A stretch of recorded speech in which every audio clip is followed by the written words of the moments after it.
to our webinar on biosecurity. Thank you all very much. I want to thank the panelists who agreed to join us here today. We will be starting with Dr. Kelle from Belgium.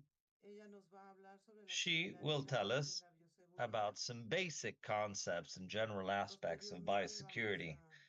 Subsequently, we will give some specific examples of technology farms with Marco Carvajal from Mexico. I don't see Dr. Ortiz from Chile yet, from SAT Chile, because she will also give us some practical examples in farms. These are actually poultry farms, but the principles can be applied also to pig farms. We will also have the participation of CPA through Dr. Armando Garcia Lopez to discuss biosecurity examples in backyards.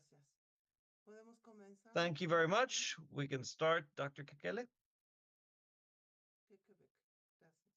Kekebek, sorry.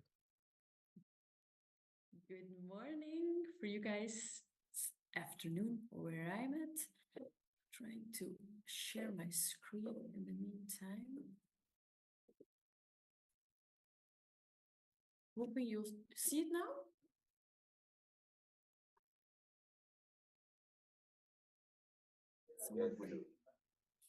You see it full screen?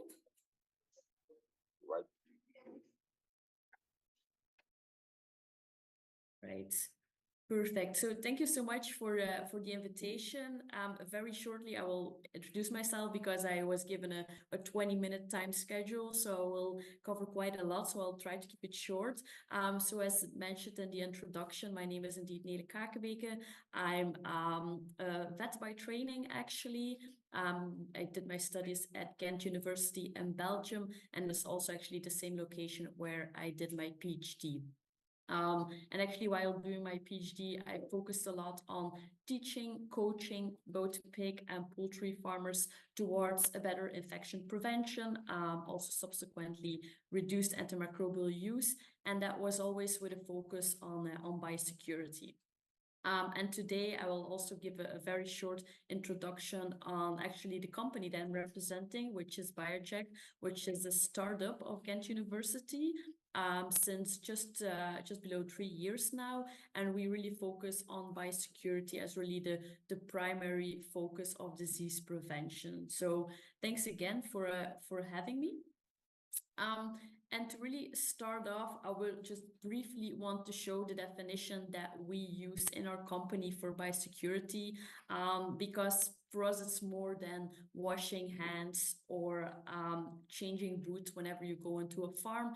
It's really also a set of management things, of behavioral aspects that farmers, integrators, visitors have to do on a daily basis.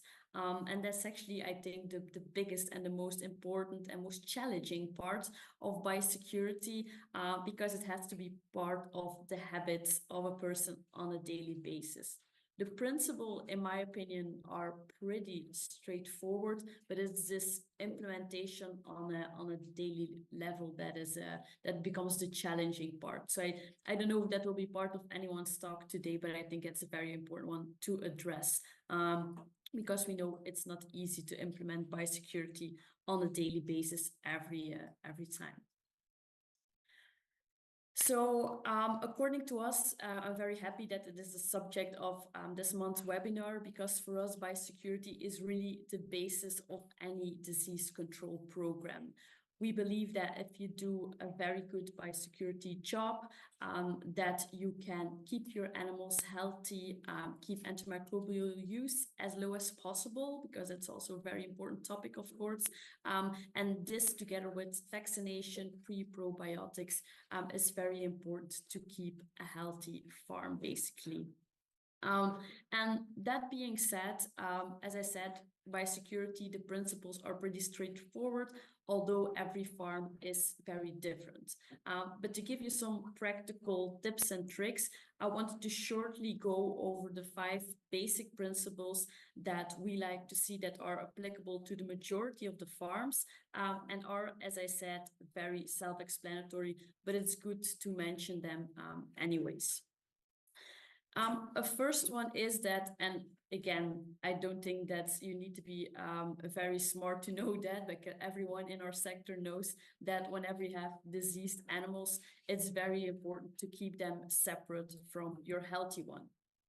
Of course, everyone knows that you don't put a sick animal with healthy animals, otherwise the chance that they get infected is very easy. However, also the indirect contact is also very important on the farms. And because that is lesser visible, it's something that from time to time mistakes are being made.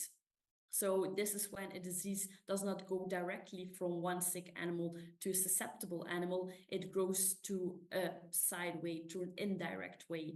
It can be boots, hands of the farm taker, it can be to transport vehicles, vermin, whatever you can think of. Those are indirect ways of transmission, but nonetheless, although they are not very clear always, they are nonetheless very, very important to be aware of.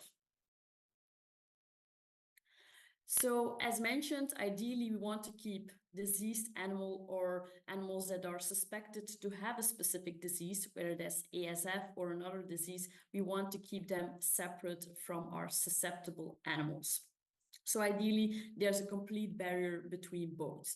But of course, in daily practice, that's not possible. So to make it very visual, whenever you need to cross this barrier, that's when biosecurity measures are very important. And that's why we say you have to take the necessary steps, whichever they are. It will depend on the farm, in order to make sure that you are not transmitting diseases from diseased animals to healthy ones. And as I said, I cannot give, unfortunately, I can give a lot of examples, but we cannot give a list of all things to do on every farm, because it's depending on the situation and the location. But what is again very important here, and I want to stress it once again, is that whenever you implement biosecurity measures, you have to do it in a consistent manner. Every day, in the weekends, on holidays, which is the toughest part, and I can be here advocating it, but in the end, ultimately, it's the farm workers that have to do it. But this consequent way of implementing biosecurity is really the core. In my opinion, it's better to have less measures, but to implement them very rigorously on a daily basis all the time, than having a lot of measures which are only implemented once a week by a couple of members of the team maybe, and not by all. So this consistent implementation is very, very important. Now, the second principle says that not every measure, not every biosecurity measure is equally important. Here you see an example, don't take it too literally, made by a colleague quite some years ago already. But this is just to emphasize that depending on the disease you're looking at, depending on the location you are in actually as well, there are different ways by which diseases can transmit, and one might be more important than another. I already mentioned, we all know if you put a diseased animal in a barn with healthy animals, the chance that the healthy animals, sorry for the background noise, the chance that the healthy animals will become diseased as well is very high, because that's the easiest way of transmission, obviously. However, the air we breathe as a person, or for example, the air just around us, this aerial transmission of disease, that's often, I don't say always, but very often a lower risk than these live animals are. For example, with ASF, feed should be way more to the high risk side as well. So this is just, as I said, not an example for ASF here, but just a way to understand and to prioritize the biosecurity measures. I understand that this focus is on ASF. So for ASF, you have to think about how the disease is being transmitted. And it's not, as far as we know, through the air. Sexual transmission is also questionable. So you have to focus on those aspects that are most important. So visitors, diseased animals, transport trucks, all these kind of things. And this is just to be aware and to emphasize that once again. The third principle, also very self-explanatory, is that we want to reduce the infection pressure, which is always present in a livestock farm, as much as possible. We never have sterile conditions. I don't even think that's the purpose. Even in an SPF farm, that's never the case. We always have a basis level of infection. But what we want to do is have a very decent cleaning and disinfection the moment barns are empty, the moment you have a spot free, to make sure that the animals do not have to spend too much energy into fighting whatever type of commensals, even not that dangerous threats that are present, but to save them all this energy from fighting those diseases so they have more energy to grow, to produce meat in our case, and so forth. So I know it really depends on the country, even where I live, which is a very small country, Belgium. We have farmers who they do a very good cleaning and disinfection step. Others are still not convinced all the time of a decent disinfection. But just to raise it once again, that is a very important and a very good step to give animals the best chance to, just to thrive on the farm, to do well. Then the fourth principle is that size does matter. I never said that a small farm does not need to have decent biosecurity measures, but what we see is that very often when farms are expanding, very often son or daughter takes over, or there's an integration, that farms are expanding the amount of animals that they have, but we don't see that the biosecurity measures are expanding in the same way. And that is actually something very important, because these bigger farms have higher risks because there's more interaction of animals, of visitors, vets coming back and forth. So this is just another principle to mention, that if a farm is increasing in size, biosecurity becomes even more important. Although, once again, it's important on every farm, whether small or big, but it should grow in the same size as the farm, basically. And then the fifth one that we use is actually going a bit back to the second one with this different risk areas, for example, the air, the live animals, and so forth. And this fifth principle is actually saying that, for example, the example I gave with aerial transmission of a disease, or for example, whenever a disease has a very low chance of being transmitted through your hands, for example, if this is occurring on a very regular basis, for example, as a farmer, you're touching your animals very often, a couple of times a day, that this small chance or the small risk can become very substantial if it's occurring on in a very large amount of times. So this is kind of nuancing the second principle. Again, very depending which disease you're looking at, but this is a bit of an overview of how we look at things, and really to make sure that we are being critical in the amount and the type of measures that we implement on a farm. Very short, I'm sorry because of the time, but here you see once again the principles that we apply. Now, of course, having said those principles, probably you're already way aware of all of them. That's not a good starting point to improve biosecurity on a farm. And with our team, actually already back at the university, we wanted to have a very decent system to start working and to start improving biosecurity. And we believe that the first step is to measure the current situation. So what we did, and what is still available with the company now, is we developed a biosecurity scoring system to measure the level of biosecurity on a livestock farm, whether that's pig, poultry, cattle, or small ruminants. We have a tool available for all of them, working on a lot more, and it's a freely available tool. So please, after this webinar, if you have some time, you can go to our website, check it out. and it's there for anyone to use who wants to know what is my biosecurity level on the livestock farm. And basically what we want to do is give this starting point and these recommendations to improve biosecurity on the farms, whether that's in the sense of an ASF threat or whether that's in peacetime, how we call it, whatever kind of disease threats, whether they're present or not, we want to improve biosecurity on the farms because we believe that's the way to keep healthy animals healthy. And we do that by providing data-driven recommendations. How can we do that?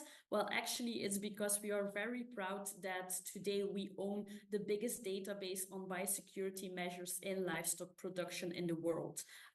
We have been developing this tool, updating this, renewing this for over 15 years now. And we have already quite some users all across the world, mostly in Europe, so I'm hoping this will help by mentioning it during this webinar.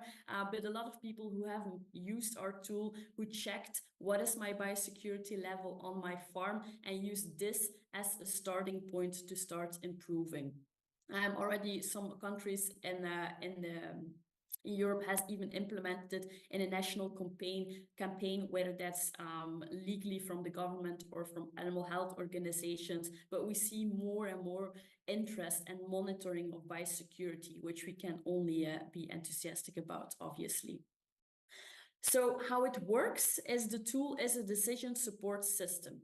As I said, you can go to the website, you can search, probably in your case, to pig indoor or outdoor production, and it will give you a questionnaire where you can answer a lot of questions related to your biosecurity situation.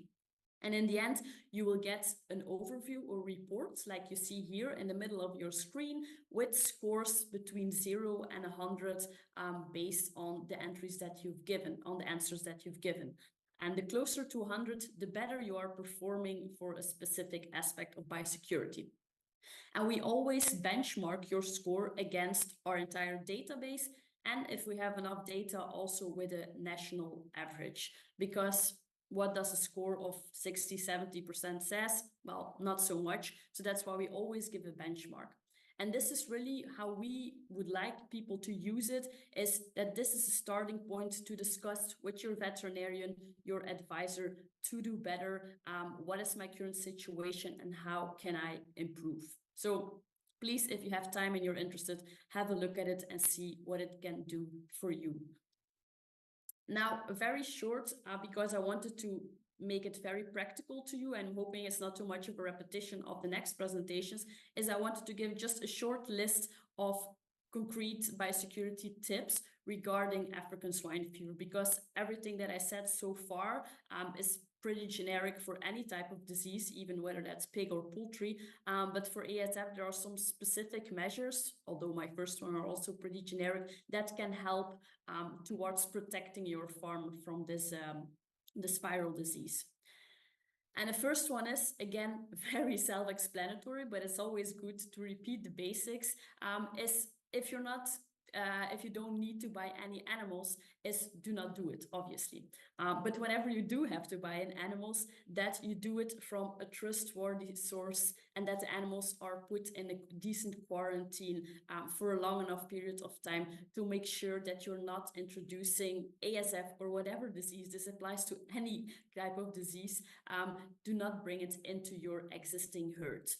So make sure you quarantine the animals, give them decent time, do the proper checks, whatever you can, to make sure that you're only bringing in animals that are healthy and that you can add to your existing stock.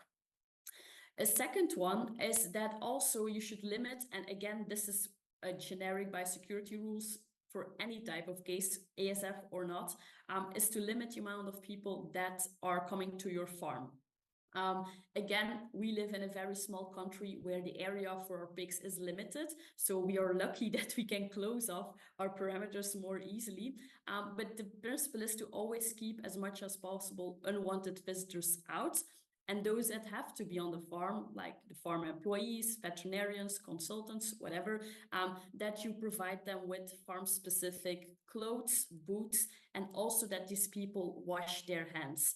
It's a very stupid thing sometimes to keep on repeating, but washing hands is one of the easiest and simplest measures to prevent diseases from coming into the farm. ASF, all types of diseases, very simple, but by doing it, you save so much, or you reduce the risk so much by doing it. Well, I think that would be like the core one. That or wearing gloves, obviously. Now, a third one, a bit more specific to ASF, is to be very careful with any type of transport. Transport trucks that are bringing in animals or removing animals, they have to make sure that they arrive at your farm clean and they're not containing, for example, pigs for another farm or already diseased animals. Try to keep them as far away as possible from your farm and especially from your live animals. So also truck drivers should ideally never have access to the barns, to the live animals. So the farther you can keep them away from your animals, the better, basically. Another one is if you're aware that you have quite a wild boar population in your area, is again, if possible, is that your farm is fenced, but also the feed storage places are fenced or protected against wild boar populations. Otherwise, it's a very high risk that these can directly transmit the disease to your domestic pigs. And in that sense, a wild boar fencing, double fencing is very, a priority, I would say, in those areas where it's possible and where a big population of wild boars are present. A fifth one is to assure that there's a thorough pest control program, so netting, traps to try to control these small insects and bugs, and also to not allow pets into the barns. That last one is very tough, depending on where you live, what the culture is. We still have a lot of farmers who love to have their dogs and cats in the farms because it's really nice to have some company. But I always say, unless your dog or cat are wearing protective clothes, so boots, coveralls, and they wash their little paws, they're free to go. But as long as they don't do it, please try to keep them out of the farms, especially also with ASF. They like to eat whatever they can find on the ground. So if there would be an outbreak somewhere in your area, there's a deceased animal and they have contaminated themselves with that, let's say it like that, it's an easy way to transmit it to your farm. The sixth one, very self-explanatory again, is to avoid all contact with live or dead wild boar, especially those of people that go maybe hunting over the weekend or they have hunters that come to the farm. Try to limit that as much as possible as well. Again, depending on the location, here in Europe, there's of course restriction to swill feed, but it still happens from time to time, especially in hobby farms all across the world. It's still not prohibited everywhere, is to swill feed your animals. Again, very dependent on, of course, the legislation, but if possible, don't do it. And if needed, try to decently heat the leftovers so the risk of ASF is also diluted because it's very rigid in the surrounding. So it has to be properly boiled in order to be inactivated. And then a final one, because I'm thinking I'm reaching the end of my time that I have, is of course to notify any suspicious clinical symptoms immediately to the veterinarian, to whatever authority you have to. Better be safe than sorry, and to make sure that, whatever kind of introduction of a disease in your farm is, whenever is possible, that you notify people of that and that you can take the necessary measures. So with that, I would like to end my presentation. Thanks again. Sorry if it's a lot of information on a short time, but if there are any additional questions, I would be happy to take them now or through email afterwards. Muchísimas gracias, doctora. Thank you very much, doctor. Let's see if we have any questions for you right now.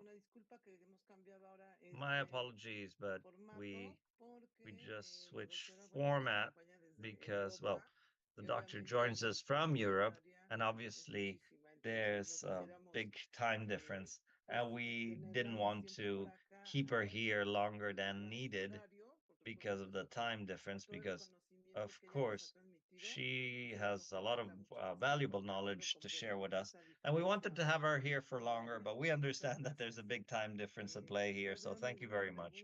I don't see any questions right now. Colleagues, can you help me see field the audience to see if there's any questions. I don't see any questions right now, doctor, but if we receive any questions, we will send them to you via email so that you can answer them. Thank you very much, doctor. A pleasure. Pregunta Jesús Oh, desde question. Perú. Jesus from Peru is asking. Las lagartijas. He says lizards are pretty common there, and how can we prevent them from entering our farms?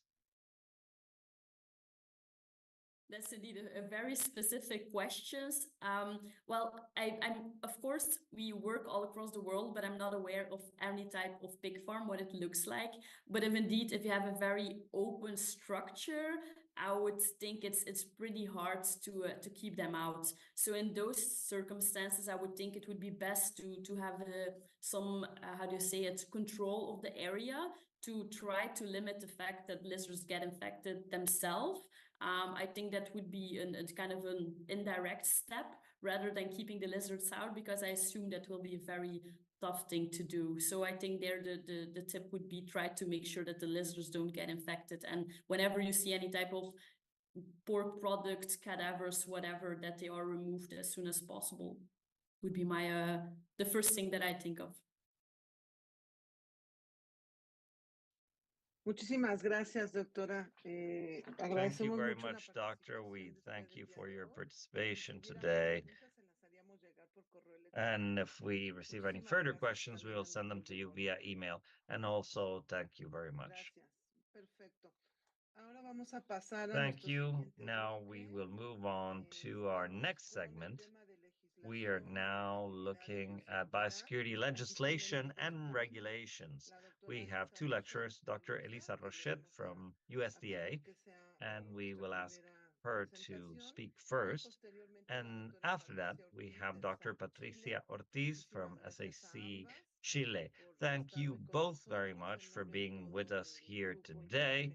And on behalf of the whole interagency group for training on ASF, I have here Dr. Katia Martinez as well. It's a pleasure to greet you, doctor. Thank you very much for being here. And without further ado, we now move on to the presentation by Dr. Lisa Rochette. Doctor, do you wish to briefly introduce yourself and subsequently proceed with your presentation so that we can then continue with Dr. Patricia Ortiz? Thank you very much. Absolutely. And thank you for the warm welcome.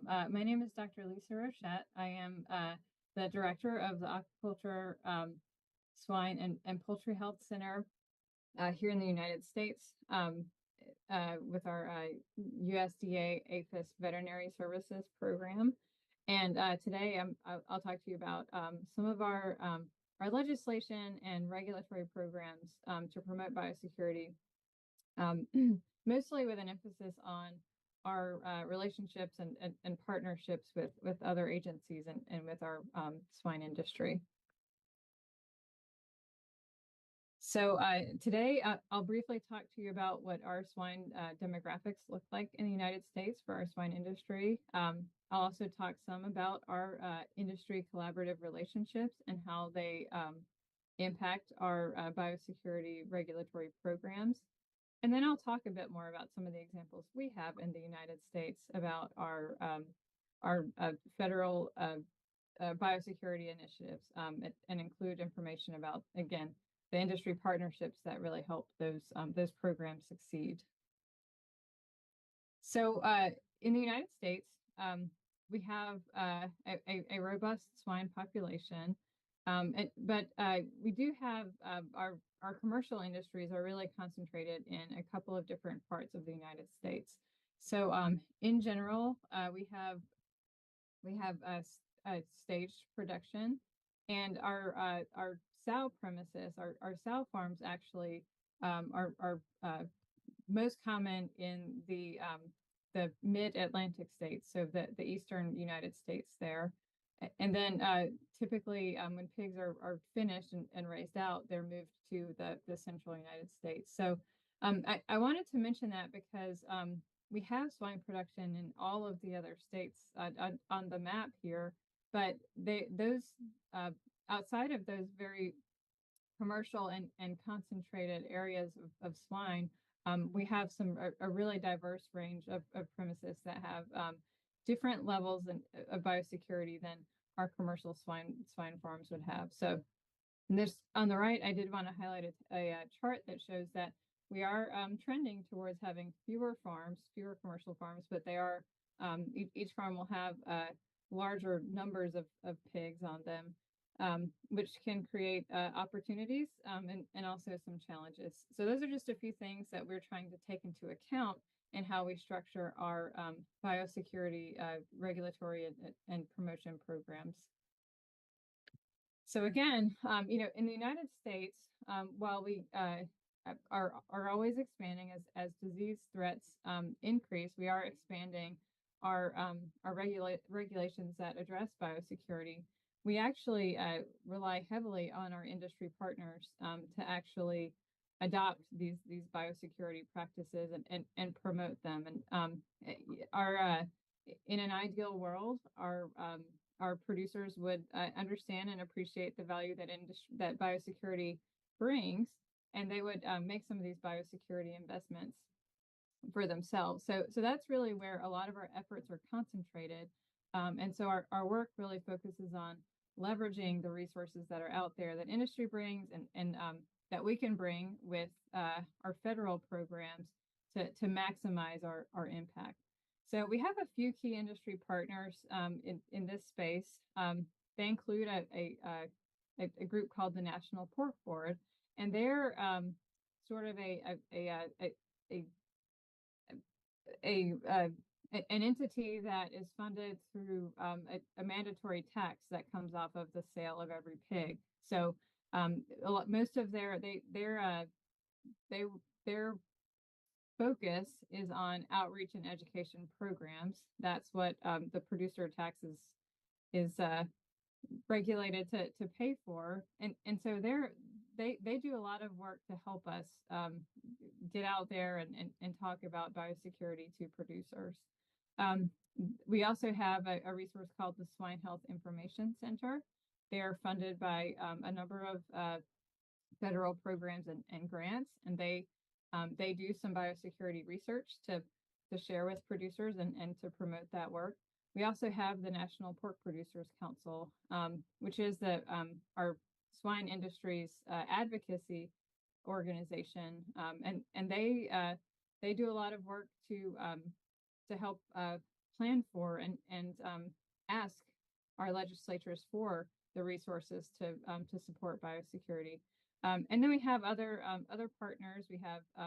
We partner with our American Association of Swine Veterinarians and receive information and exchange information with them on biosecurity, as well as our partnerships with various academic institutions and local industry associations that are at smaller levels than the National Pork Producers Council as well.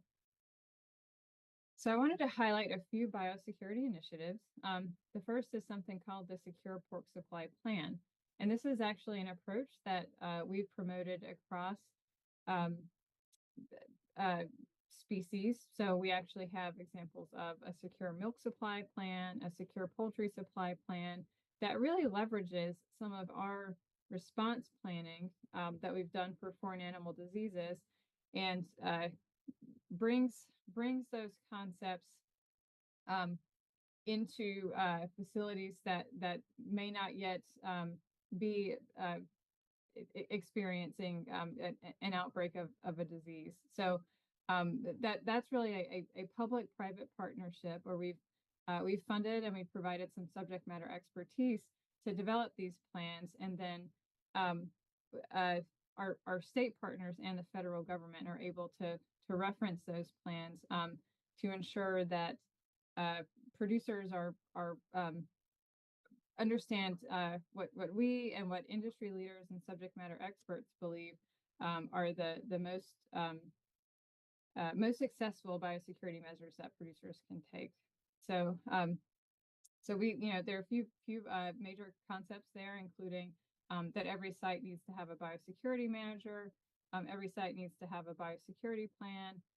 They need to have a perimeter buffer area and then they need to have a defined line of separation. As a minimum, those are core concepts of the plan. These plans are actually in this program and adapting the content to any new information we get about biosecurity. That's all maintained by that National Pork Board, which again, that's while they're not a regulatory government entity, they are an entity that's funded by producer taxes to operate that work. While it's not required that producers in the United States maintain a secure pork supply plan, we do have some regulatory programs that do incorporate these plans as one way that producers can be eligible for certain kinds of incentives and programs in the government. We also have a major regulatory effort that we're developing right now called the United States Swine Health Improvement Plan. That's a program that has started as a pilot where producers have gotten together and they wanted to establish a voluntary health certification program. So again, this is not a mandatory program, but this is a program where we've allowed producers to identify their biosecurity priorities, and in order to achieve that certification, all of the participants have to meet a set level of biosecurity standards. And in fact, in this program, that level of biosecurity standards matches that secure pork supply plan that I described in an earlier slide. So this is an important program where the United States Department of Agriculture will host the program and oversee the program and ensure that producers are meeting this standard.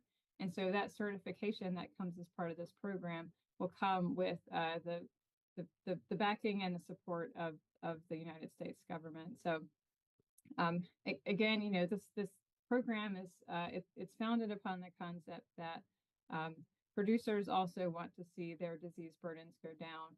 And so we've identified a regulatory means to support this program, and we expect that stakeholders who care about biosecurity measures too, such as packing plants, such as local governments, will also start to incorporate this program into their own requirements for animals coming into their states or facilities. This program, to expand, we have more than 11,000 swine production sites across 35 of our 50 states that are participating in the program to date. We've seen a wide variety of swine operations, and this program has really been successful for us because it does have different subcommittees and subgroups that talk about, when I mentioned the diversity of swine producer types in the United States, they have some of these subpopulations that represent different sectors of our production are able to meet and have a place to identify standards that are specific to their populations. So it really does help us make progress towards that issue of all the diverse range of facility types that we have. Again, where the regulatory component comes in for us is in we have an ASF monitored and a CSF monitored status, and again that's a status that comes with the backing of the United States government, and we are actually able to expand the program in the future so that we may add additional certifications into that mix. So this really helps. While it's not, again, it's a voluntary program, it really helps get some government recognition of the facilities that are taking on these measures. And again, we've had very robust participation. I spoke about this earlier, but the participants themselves actually they will shape the standards of the program. So they elect delegates to do that. They have created biosecurity standards, traceability standards, and some sampling and testing standards. They bring in subject matter experts to help inform those standards as well. And we partner with our state regulatory authorities to monitor and manage enrollment in the program, and to verify that individual facilities are meeting these standards. So again, this is a program that's a pilot program. We are transitioning that into a formal program through our rulemaking system. We do also have some federally funded outreach campaigns. Again, these are not captured in our regulations and legislation per se, but our legislation does allow us to take on projects to conduct outreach. So we have a Protect Our Pigs campaign. You have an example of one of our flyers here, and we've done some promotional activities as well through different communication and coordination channels. Like we've promoted an ASF Action Week, for example. And lastly, we also have some legislation again that frees up some funding for us to issue grants to different partners that can do research to promote biosecurity and preparedness. So that's been a really important measure as well, to ensure that we have adequate resources and information to make sure that our programs can be shaped by the most advanced information we can obtain around biosecurity. So with that, thank you for the time today, and I'd be happy to receive any questions. Muchísimas gracias, doctora. Thank you very much, Dr. Rochette. Checking to see whether we have questions. Well, that's strange, I don't see any yet, and we regularly see many questions, but let me just be sure that we don't have anything as of yet. I don't see any in the chat box. Does anyone have questions? It seems we have no questions. So then if we don't have any questions, of course, you know that all this information is very interesting. You can look it over or think about it. And then if there are questions, we will let you know, doctor, to ask you by email. So thank you so much. Thank you. We can also have some time at the end of the event in case someone thinks of questions while we progress. We also have some time at the end to cover any questions. So remember, participants, you can write your questions in the chat box or in the Q&A session or in the Q&A box, anything you want to ask. And then we will have time to answer them. So thank you very much. And now we will give the floor to Dr. Patricia Ortiz. She works with the Agricultural and Livestock Service in Chile. She will be talking about legislation and standards in her country to apply. So if you could please introduce yourself first and then go into the matter. Thank you so much. Good morning. I am Patricia Ortiz Besuain. I am a veterinarian and working with the Agricultural and Livestock Service. I am in charge of our official biosecurity program in Chile for our agricultural service. I will be talking about our legislation and standards and the way we've structured it in our country. In 2023, April specifically, because of avian influenza, we issued or created a resolution to create an official biosecurity system in agricultural and livestock farms in the country. Part of the considerations are specifying our SAG services role in terms of biosecurity, the WOA's definition of biosecurity, and the standards to be kept at farms to avoid direct or indirect transmission. With this resolution, we have established that there will be additional resolutions specifically for the species that are considered of importance.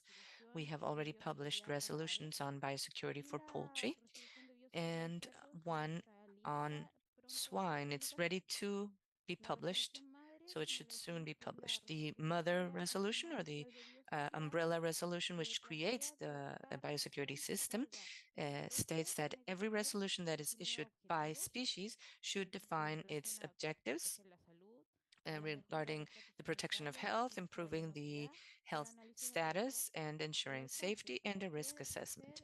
Additionally, that it should include the scope, which species are included in the resolution. So for poultry or for birds, we've covered all birds regardless of the area. We also have backyard production included. And for swine, also risk assessment of large production or backyard production. Then we have to include responsibilities of anyone working, that's professionals, veterinarians, technicians, legal representatives, transport, etc. And then we also have the time frame. We know that this implies costs, so we give some time to implement the measures, and then supervision, who will be supervising the measures. And in this case, it's our agricultural and livestock service. So I will be referring to the swine resolution we've already created. Has not yet been published, but should soon be issued. The resolution states biosecurity measures for industrial and non-industrial establishments. They create a biosecurity manual under each, and then verification guidelines. So in the biosecurity manual for industrial pork facilities, the objective is to have biosecurity requirements in industrial swine operations and to create a national standard on biosecurity. The scope, in this case, is all industrial operations in the country. We've also included definitions, biosecurity as per WOA, and defining what the sector is and what a facility or farm is. It's a physical and epidemiological facility identified with the unique number delimited with a perimeter with one or more areas to hold pigs where you have common biosecurity measures and production and health measures. The manual also includes responsibilities. So there's the specific ones for the legal representative of the company. There should be a person in charge of biosecurity and an official veterinarian. The manual also includes biosecurity and contingency documents, where companies are asked to have manuals, protocols, and procedures on biosecurity, and they also should have contingency plans or sanitary emergency plans, um, and what to do in case of natural disaster or operational failures. Another important part of this is infrastructure and control of entry and exit. So the facility itself and where it's established, they should have maps or outlines of their facilities, the perimeter fence. They should control entry and exit of vehicles, control the entry of wild or feral animals. They should also avoid trucks coming in certain areas. They should also refer to washing techniques and establishments outside the perimeter fence. Um, Entry and exit of vehicles is also included. There should be a registry of each vehicle that is authorized. There should be a sanitary or health filter, whether with spraying or other types. Um, and feet, foot washes and disinfection areas. Filters should be maintained. It's not enough to just have them. Disinfectants should always be working, and exclusive use of vehicles. So if they're transporting pigs or food. We also require control of people entering and exiting. So again, recording who goes in to the farm, that there should be a sanitary vacuum period as established by the company. And again, using the health filters coming from a clean to a dirty area. This chapter includes exclusive clothing. So any visitors should leave their clothes in the dirty room or area, and they should use their clean clothes and clean shoes before going to the clean room. Also for supplies, controlling entry and exit and disinfecting them, that there's generally a disinfector chamber of sorts. There's also control of entry and exit of pigs. If pigs are entering, they should be isolated or quarantined in a specific area for this purpose, and they should also have a traceability program that we have established in the country. And again, controlling and entry and exit of genetic material. Here we should have traceability. And when entering genetic material, we should only have the dosage entering, not the whole box where you're transporting. As for the holding areas themselves, we have a specific chapter on that, how the materials should be performed so that no other animals can enter the holding areas. There's specificities as to how to clean and disinfect these halls, especially when you have production and all pigs are taking out at the same time. So there should be a cleanup of this hole or holding area.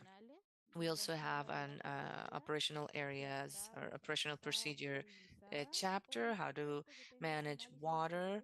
It should be drinking water and should have microbiological tests to ensure that can be used for drinking, then cleaning of silos for feed to avoid any vermin from entering and to have clean areas. There's also a chapter on feed plants, if there are any in the farm. The truck and the staff should go through a sanitary filter established in the manual. Management of the pigs themselves in terms of training the staff on biosecurity, the use and control of the types of medications and having a specific area for use of medications and not using already opened medication. Disposal and withdrawal of mortality, the final destination of pigs that are deceased, the uh, transport to the slaughterhouse with the trucks that should be well cleaned, then removal of organic waste and disposal, biosecurity of the waste, control of pests and vectors. So if there's an increase in pests or vectors in the farm should have a manual with or include in the manual the corrective measures and also controlling trash and other types of waste. The manual also includes or should include a health emergency plan in case there's an important disease and contingency plans in case of natural disaster or operational failure. And very importantly, there should be a training program with veterinarians and for all the staff, technicians, transport members, etc. They should have a yearly training plan and there should be a backup or a record of all training performed. We also have a biosecurity manual for backyard farming for non-industrial swine.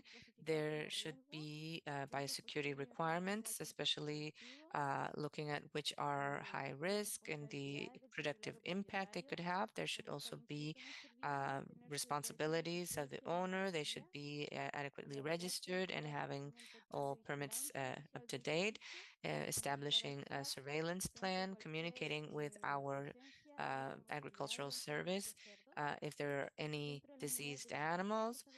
Part of the biosecurity measures there for non-industrial swine is having the fences or some kind of holding for the pigs.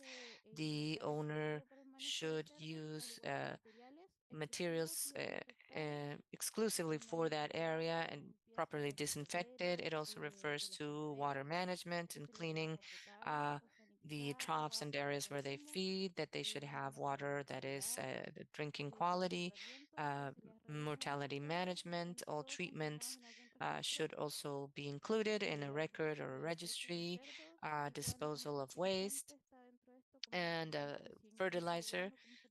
If they use guano, which it was common and should be away from the pig holding areas.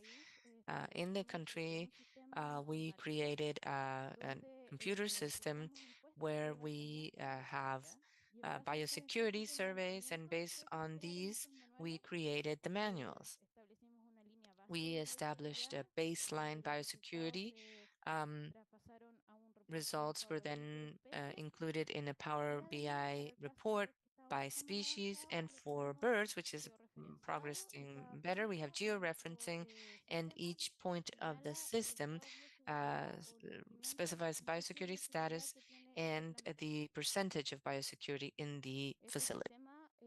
This system was a survey that we asked our advisor veterinaries to conduct regarding pig farms, and the system gave them a PDF view, and it gave them a report on percentages of compliance, and also a graph that would depict strengths and weaknesses concerning biosecurity. Biosecurity levels were classified from very high to very low, depending on the percentage obtained. These are the percentage ranges that we set, and the survey highlighted that the country at the plant or facility level has a high or very high biosecurity level, because these are mostly pigs for export. We use the tendency of 95.4% of the spectra of pig farms in the country. The main infrastructure is external loading docks outside the perimeter structure, and weaknesses are mostly related to biosecurity procedures that were incomplete, and with the lack of cleaning or disinfection of the water network. What things do we need to consider when we develop a biosecurity regulation framework? This picture shows our first picture. These are the veterinaries from the institution, and this is us when we presented the project. For regulation to be understood and be implemented, we need to work with the farmers, with the veterinaries, and with the sector associations to promote the development of the project. We need to strengthen biosecurity measures in light of wildlife, such as wild boars, strengthen perimeter fencing, or generate measures that avoid domestic pigs from coming into contact with wild boars. It's also very important to clean and disinfect trucks, because these are one of the main ways of transmitting ASF. And training for all stakeholders involved is incredibly important to make sure that they are engaged and committed, and therefore we must train them. The main gaps that we have identified in the implementation of biosecurity is creating awareness among producers, especially when they have low levels of biosecurity. We need to stress the importance of implementing these measures so that they can enhance their biosecurity measures. We also, many of the biosecurity measures are related to financial resource situations, such as improving the infrastructures of their facilities, and therefore obtaining resources for that improvement becomes a gap in and of itself. The taxation process, it's hard to really survey everyone, and we need to create an awareness among other organizations on topics like the environment, health, labor, to make sure that they also comply with biosecurity measures when they enter facilities. What are recommendations that need to be considered in the event of an emergency? Well, mainly we need to have health strategies of all facilities, which is why biocontainment and biosecurity measures are very important. We need to strengthen entry control and outbound controls from our facilities. Health filters must always be operational and must always be used for individuals, vehicles, materials, equipment, etc. The restriction of movement of staff and contractors, of anyone restricting the movement of animals as well. Managing mortality and controlling vectors is all very important. And finally, creating awareness is very important in order to ensure that every farmer, whether it's small or large, is aware of biosecurity measures that need to be implemented at their farms. That's what I had for you today. Thank you very much for your attention. Muchísimas gracias, doctora. Thank you very Muy, much, muy doctor. completa y me Very encantó mucho comprehensive de las presentation. I really recomendaciones. love Muchísimas the gracias. Esa es la idea, recommendations at que the otros end. países que That's a the lo idea mejor behind tienen this. algunos Other countries retos who en su still have esquema de challenges to plan de face contingencia, in their pues tomen contingency nota de los plan países que ya can van take note un poco from más those avanzados. countries that have made Muchísimas more gracias, doctora. progress. Thank you Bien, very much, hemos doctor. considerado Very el well, we panel de have preguntas y taken respuestas al into final. account, Ya tenemos algunas para we usted, plan to do doctora. Q&A Pero at vamos at the dejarlo end. We have a few questions con for más. you, Les doctor, pido but que we will leave them continúen aquí. for later on En el when caso we have the de Q&A la session. doctora de So Bélgica, continue bueno, leaving tenemos your diferencia questions horaria. via the chat. Ahora vamos a Obviously, the dar doctor paso from a Belgium la won't be able to presentación. answer Vamos here a dar because of the paso time a la differences. But now presentación del doctor we'll move Marco on to the Carvajal. presentation from Dr. Él Marco está Carvajal. en la empresa He PIC works y for va a PIC, platicarnos sobre ejemplos and prácticos en he granjas will be telling domesticadas. us about También certain nos practical acompaña el doctor examples Iván on technology Espinosa, a quien farms. agradecemos. Él And es we're also joined by Dr. vicepresidente Ivan ejecutivo Espinosa, who en we la appreciate. He's the Opormex executive y VP también for Opormex tiene Apormex, la presidencia actual and de he la is also the current Organización chair Interamericana de of Porcicultores. Y the bueno, lo hemos invitado a que si quiere hacer también Ibero-American alguna Pig aportación Farmers con la charla Association. del And doctor Marco after the Carvajal, presentation by por Dr. Marco favor Carvajal, nos if he has apoye. any Creo que es words to share with relevante us, we would de todos los appreciate servicios that. I think veterinarios it's y de very productores que nos relevant of all the acompañan. Podemos veterinary escuchar experiencia sectors mexicana joining también. us. It's Muchísimas interesting to hear gracias. from the Adelante, Mexican doctor Marco, experience as si well. quiere hacer una Thank you very breve much. biografía y después su presentación. Dr. Agradezco Marco, su if you want to apoyo. introduce yourself Gracias. and then proceed with the presentation, we would appreciate it. Thank you very much, Rocio. Can you see my screen? Please confirm. Sí, ya se ve. Yes, we can see your screen. Okay, excellent. Thank you. First and foremost, I want to publicly apologize. I'm in transit due to error I made with my schedule, but anyway, this is the current Muchas gracias, situation doctor. at hand. Agradecemos Thank su you very much, participación doctor. a We pesar de estar appreciate your en availability tránsito. Adelante. despite the fact that you're currently in transit. It's a pleasure for me. Thank you for AICA for giving me this opportunity to share with you a few experiences on biosecurity. My name is Marco Antonio Carvajal Velasquez, and I work in the sanitary guarantees and health area of PIC LATAM. I'm a veterinary specialized in pork and specialized in pig farming and pathologies. We'll first look at how pig production is structured in general. Essentially, we have genetics that give animals their potential and which will tell us how much they'll eat. So that's the genetics behind the animal. But we need to feed the animal with fuel, nutrition. That includes food, water, and the air that the animal needs to breathe. We also need to keep them in the appropriate facilities that fulfill the conditions of wellness and well-being so that they are not overpopulated. And all of this is also based on how we manage all of this, both at the administrative level, but also at the operational level. These are all fundamental aspects. And these elements interact with each other to contribute to the general health of the animal. But there's a critical point that we need to have, and which will modify and impact directly the performance of our animals, which is their health. Without health, nutrition, the facilities, the genetics, and the management all on their own will really not be effective. Health are the cornerstone of the whole process. We need to always remember that health isn't everything, but without health, everything else is nothing. This is a reality. Now, Among all of the tools that we have to preserve the health of our facilities, another cornerstone is biosecurity. Biosecurity will allow us to cover three main aspects. First of all, prevent the entry of new pathogens to our facilities. The second aspect, we know that no facility is completely free of disease. There's always some level of disease within the farm, so we need to manage that. And that's how we do biomanagement to prevent the spread of diseases within the farm. Because, and finally, these pathogens, we want to avoid them from leaving our farm. And that's biocontainment.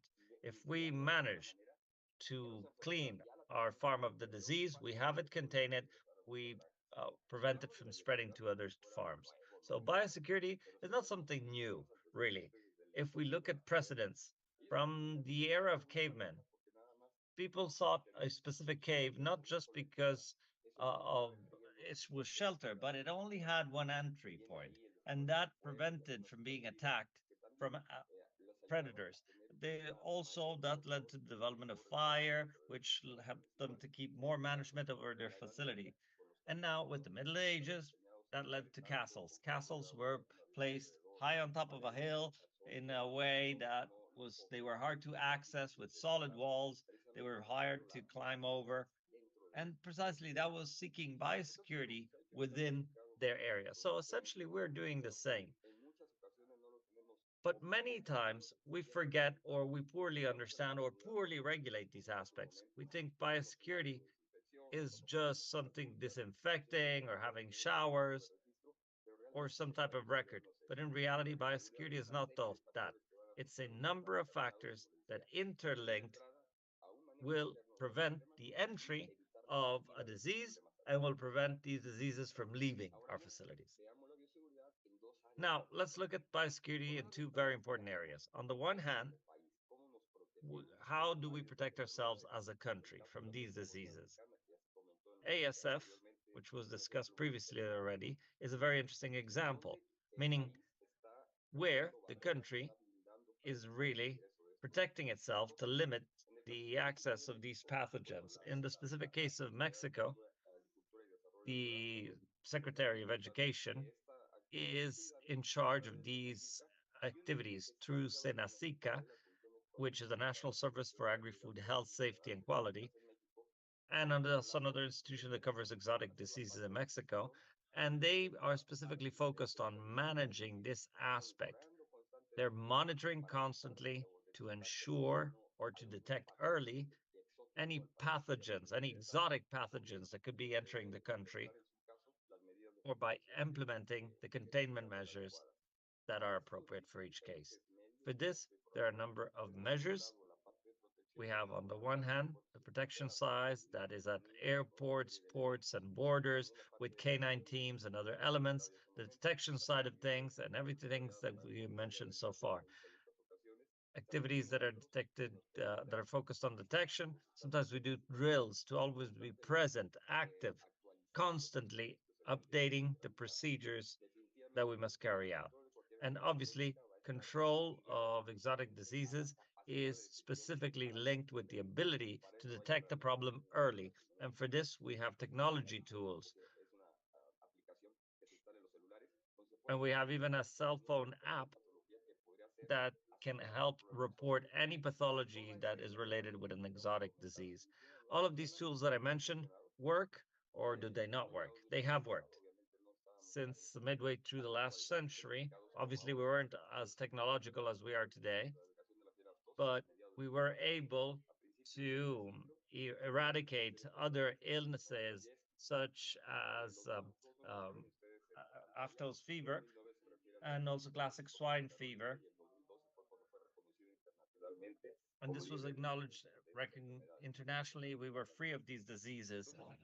So we've worked,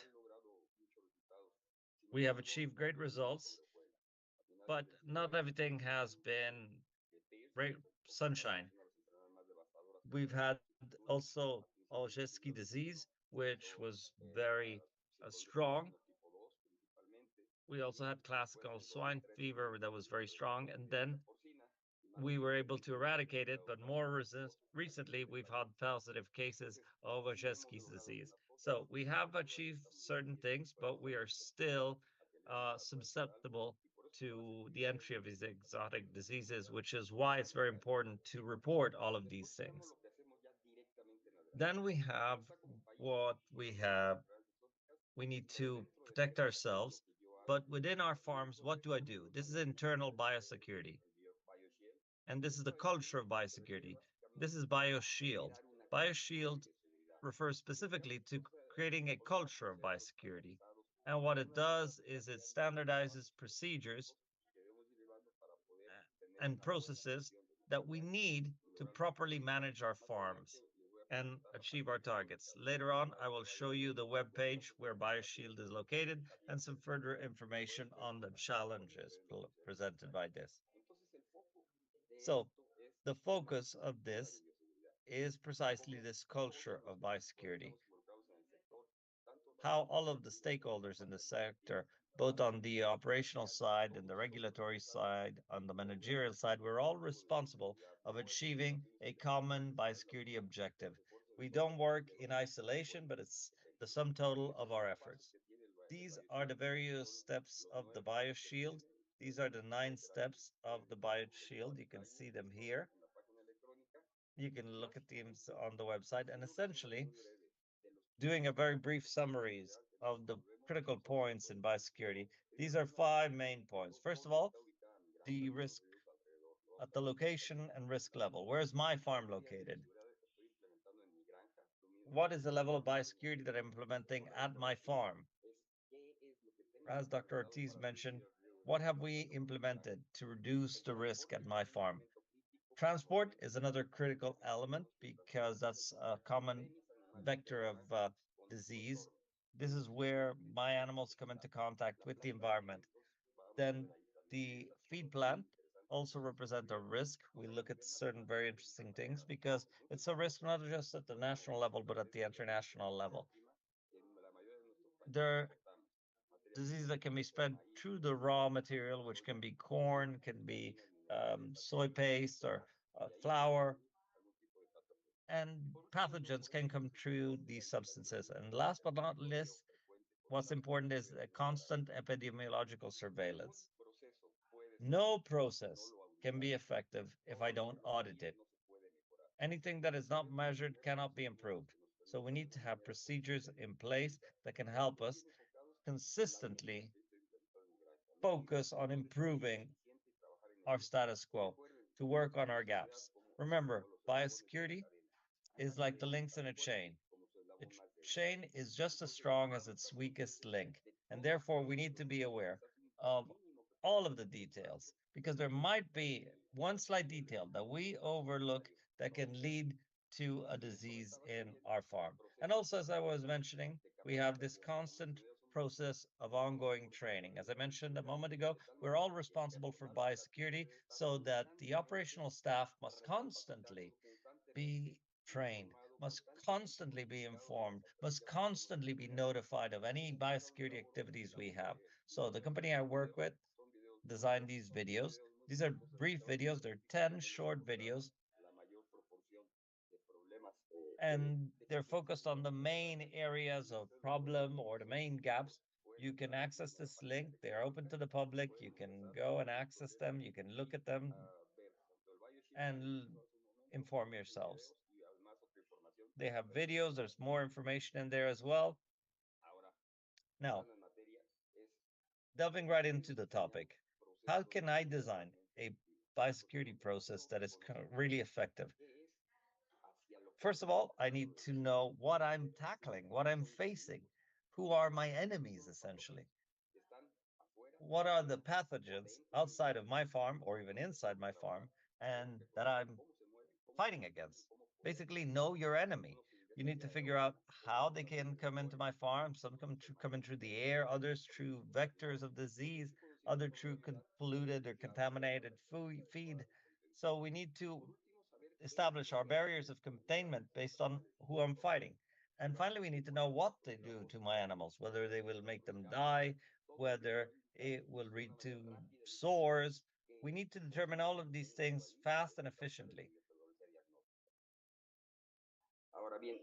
Now, farms, many of them are located in areas that have been surrounded by cities. In other cases, there are neighboring farms that have been set up. There are roads that have been built next to them where animals transit. All of these represent risks, and we need to be aware of all of these risks. True geopositioning that will tell us where another farm is located, or even other species of animals, roadways, slaughterhouses, anything that can represent a risk for my facility. I need to be aware of this in order to strengthen my measures to counteract them. I need to also know what the status quo of my farm is.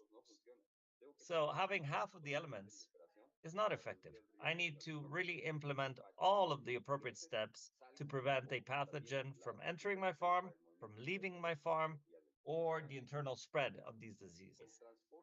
Transport is another very important aspect, as I mentioned. That is the point of contact between my animals and the exterior.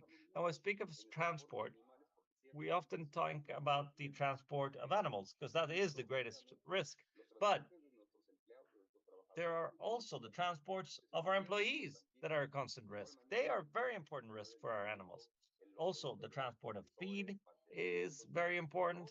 Maintenance vehicles, anyone who comes in or out of the farm represents a risk for my facility. Along these lines, I want to place particular emphasis on something that we often do not do, and which is very important in biosecurity, which is keeping control of insects that may be inside the truck.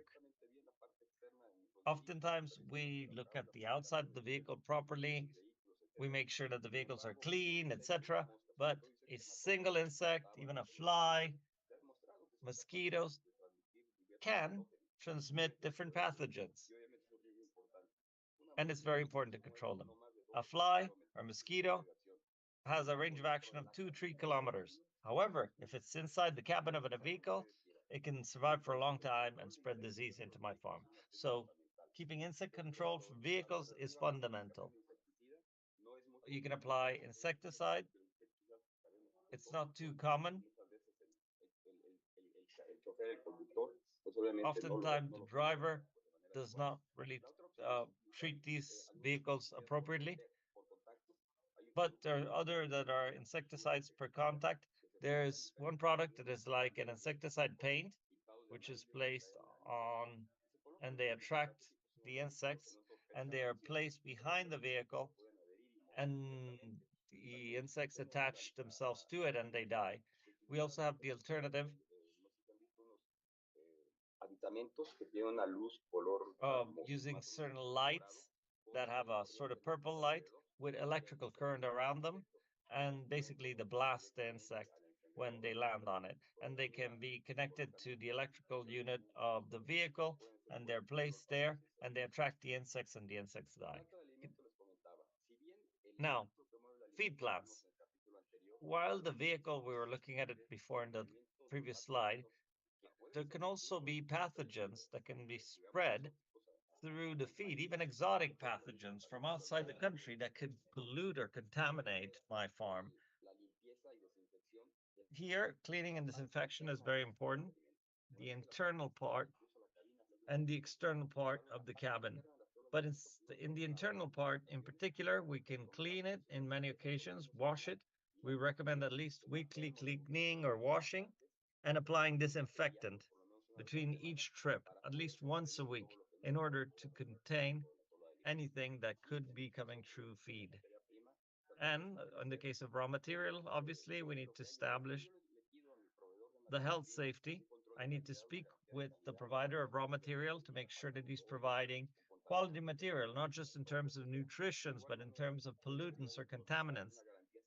And also they should issue a health guarantee, a guarantee that their product follows certain regulations to reduce the risk of introducing any pathogens to our farm. And on the other hand, we need to use mitigants in feed. to inactivate any kind of pathogen that may come within them.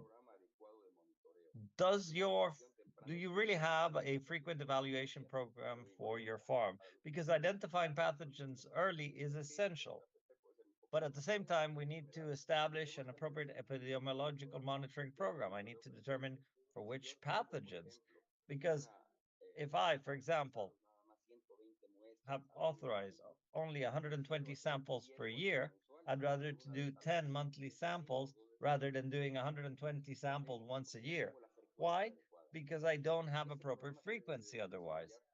And this program can be developed with the veterinary of your farm and obviously focused on what I'm trying to control, what I'm trying to avoid,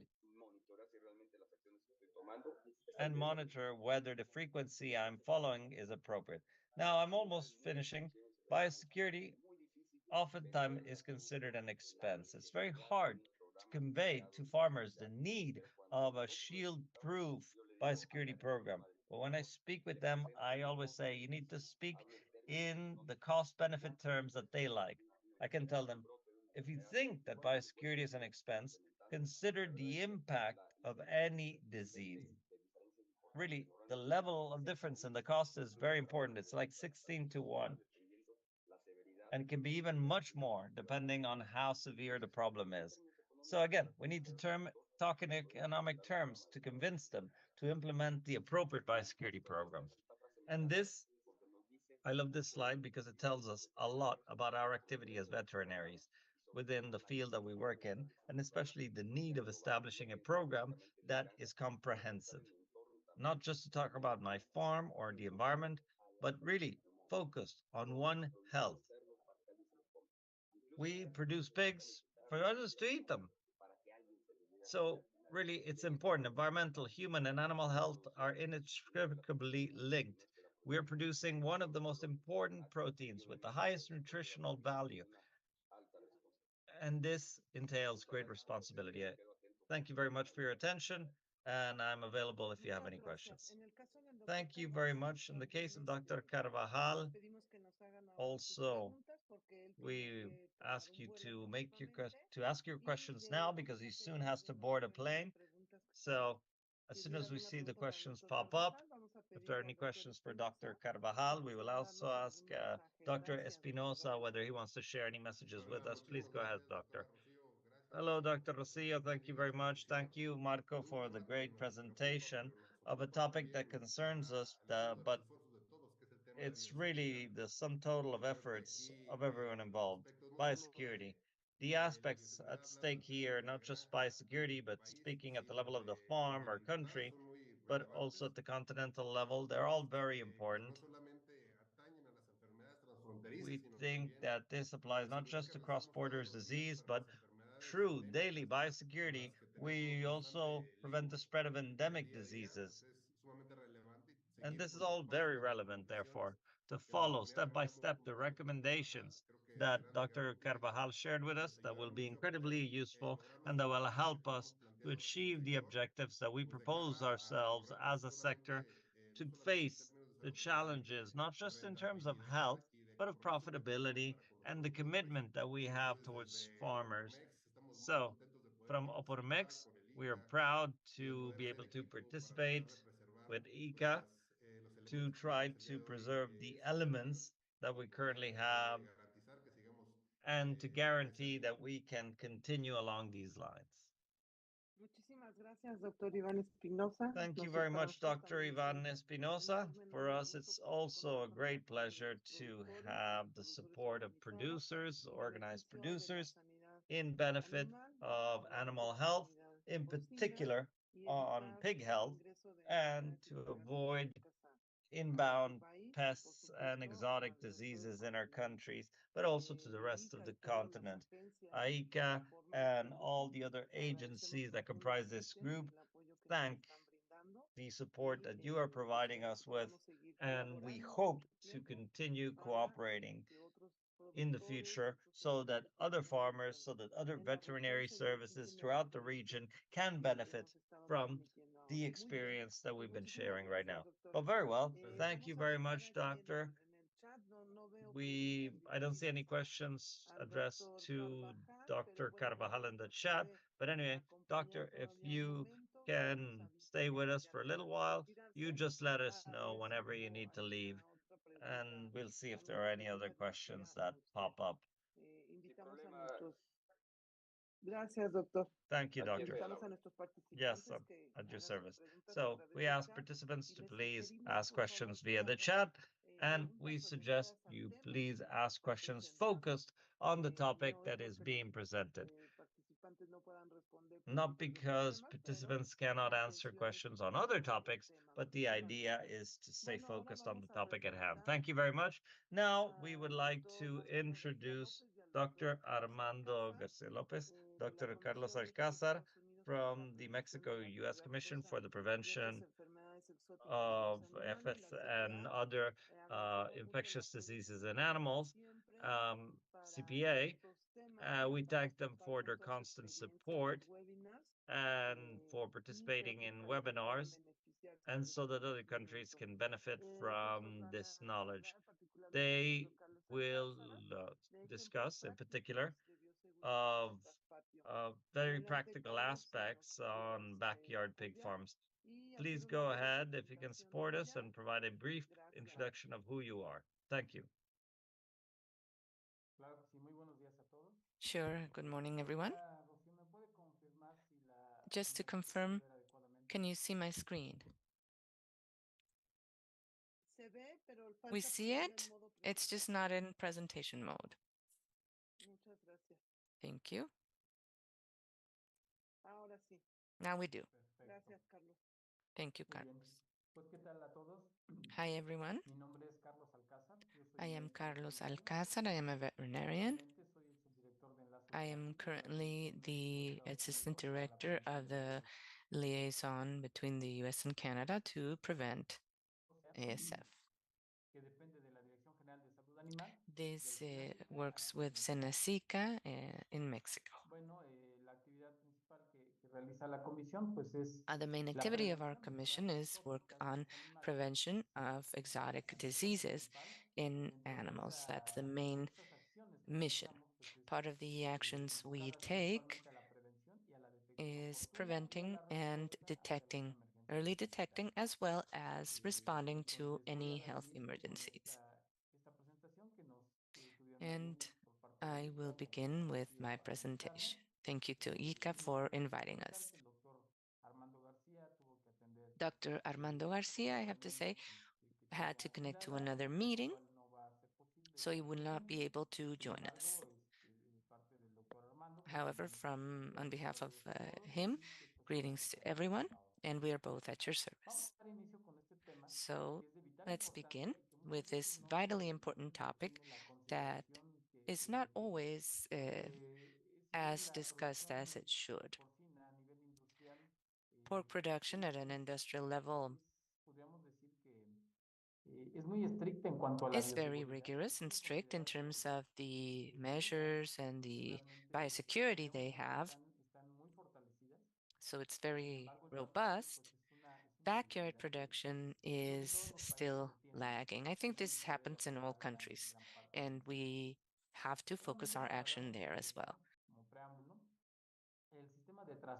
Just to give you an introduction of backyard farming in Mexico, it represents about 30% of farming in Mexico.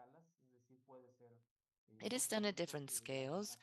Could be maybe 2 pigs that a family has for a special occasion.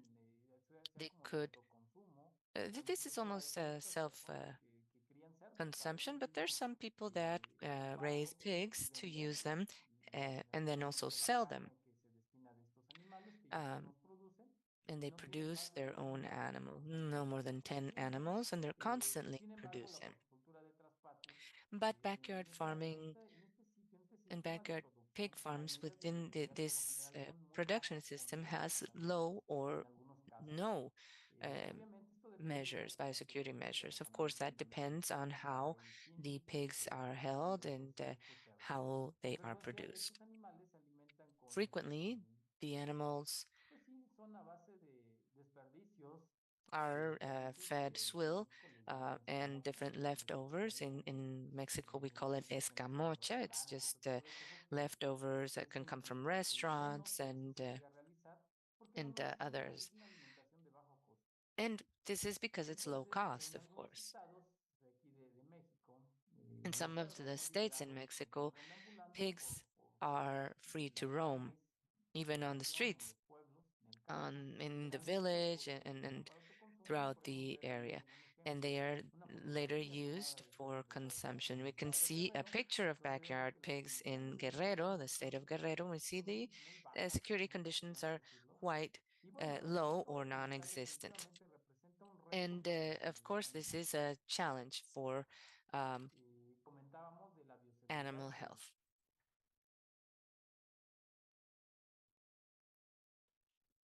I'm sorry, I think the presenter froze.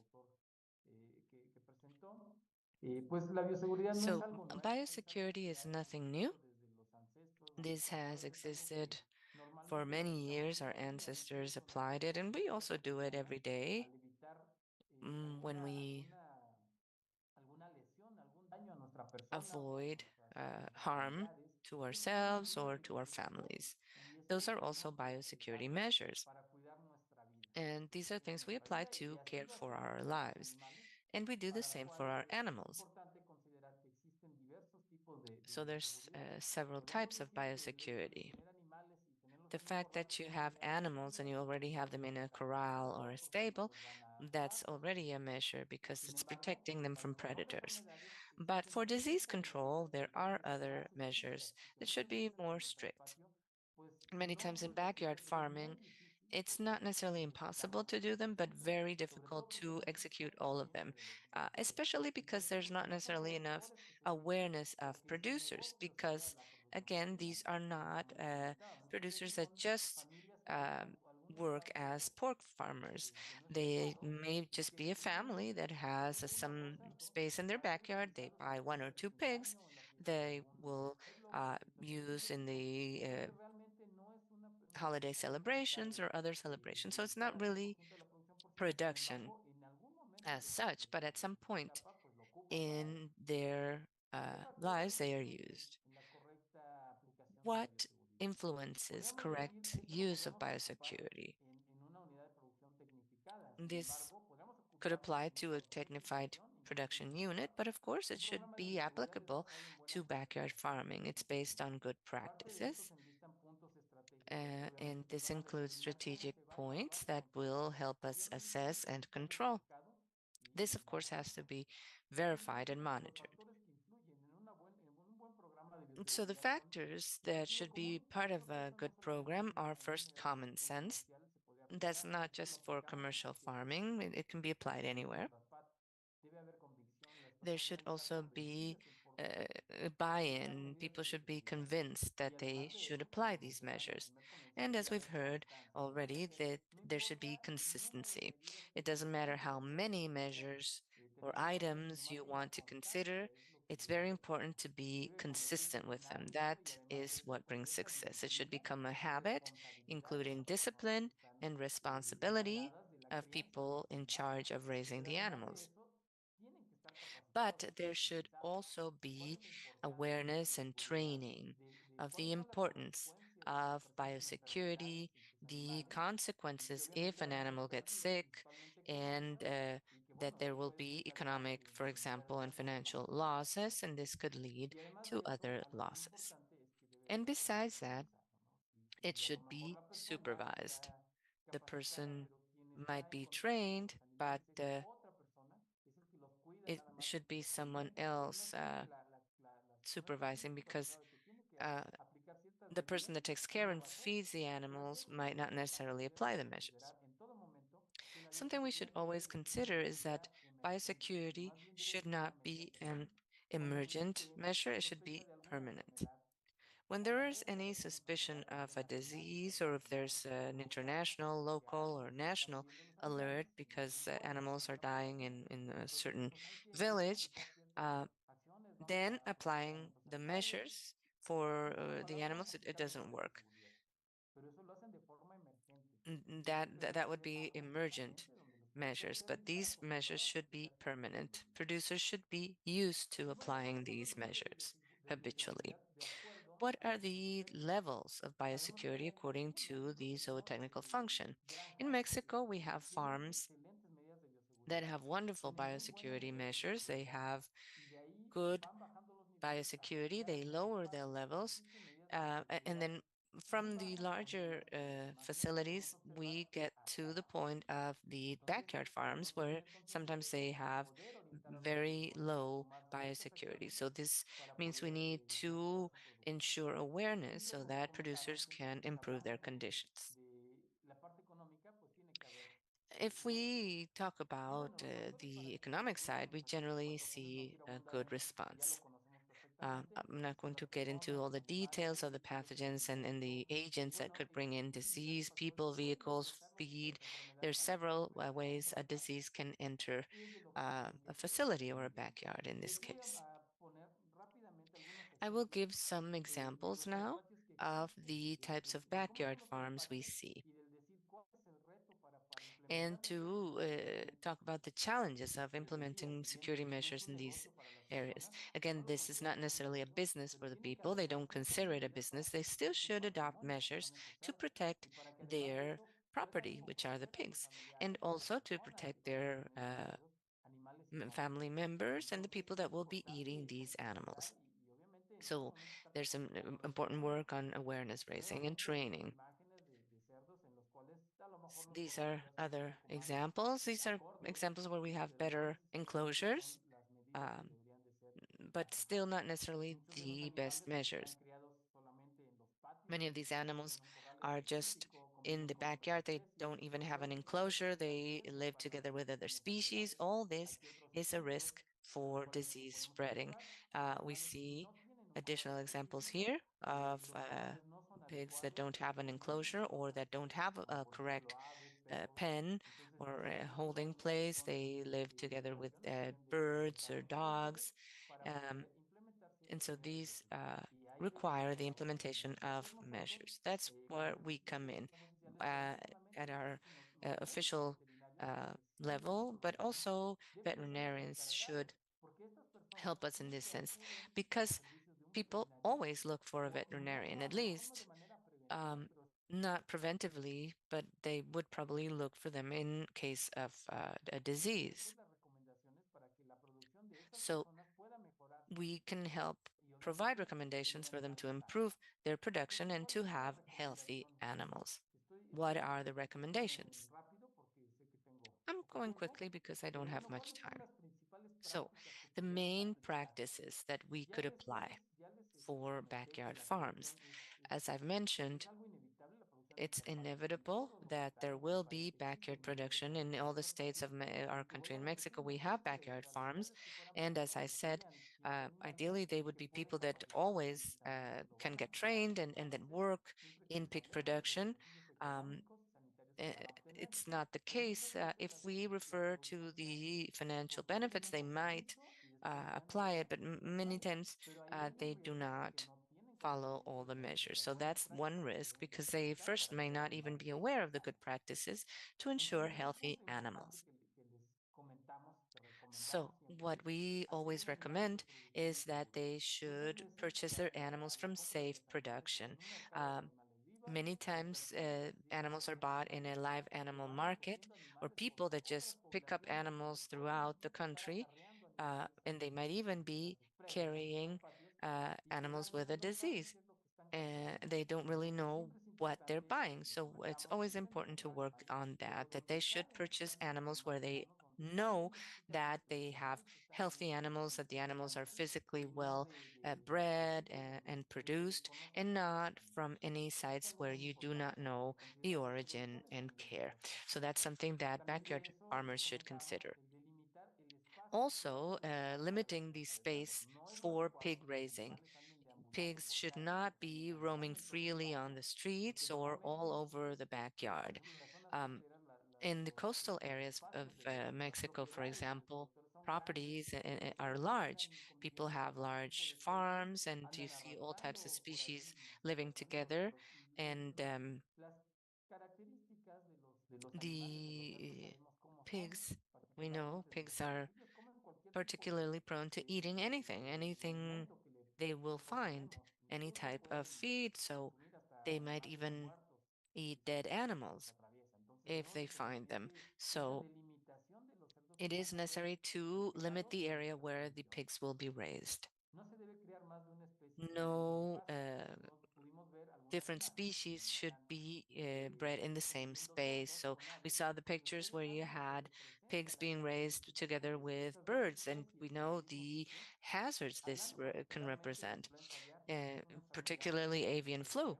Um, we know that that has serious repercussions and the capacity the virus has to mutate and provide changes. And the fact that these two species are living together plus human beings, that could lead to very serious problems. So it is very important to avoid having different species in one space. The space should be exclusive for pigs. Um, Prohibiting people and animals that are not from the farm entering the farm. It's very common in Mexico that if the animal is pretty, it's nice, it's uh, fat enough and everything, they invite their neighbors and everyone to come and see their animals because they're doing very well and they look very good. Um, and so these other people might have contact with other animals, other species, and could bring disease into the farm.